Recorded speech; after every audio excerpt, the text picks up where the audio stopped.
I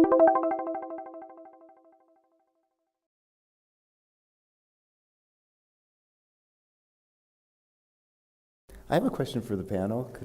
Go right ahead. My question to the panel is, when using Sculptra, is there a certain formula you use? It's been my impression that we just want to cover areas with the seeds of the product, and the laying on more of the product doesn't necessarily give a better result. Maybe we could just limit it and say how many people use Sculptra in that tear trough periorbital region. Actually, how about that? Actually, not even in the tear trough, but just nasojugal fold. Yeah, okay, Becky? Yeah, sure. I was gonna, the filler itself is not the fill.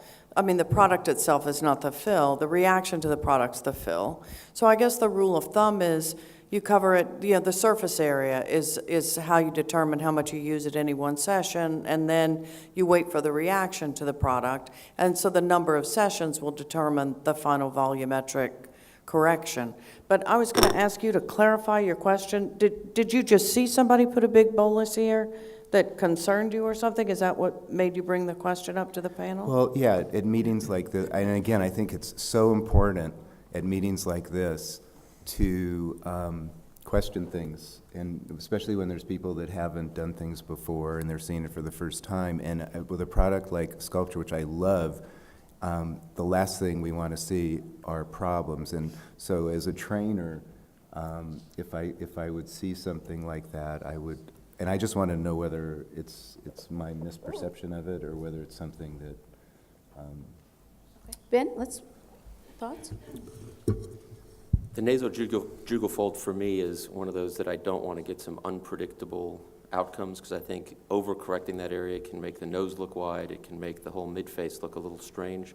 So initially with Sculptra, I'll stay deep along the bone of the entire infraorbital rim, but for the shallow injections in that area, either I don't correct it at all the first time they come in with the Sculptra series, or if I'm really worried, I'll just use an HA that I know if something happens that it's a little unpredictable, I can reverse my way out of it.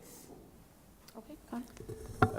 I'm not using Sculptra since I've seen a couple of cases where patients developed lumps and bumps after a certain interval, and I just remember a case where we did a study with a non-cross-linked HA filler around the eyes, and after a couple of months she showed up with having lumps and bumps in the lower half of her face, and she then told us that she had a Sculptra injection 7 years ago, and after a while she came back and she told us that she had a cancer, and I think due to immunological reactions there can be a cause or creation of these granulomatous reactions, and that's why I don't use the product.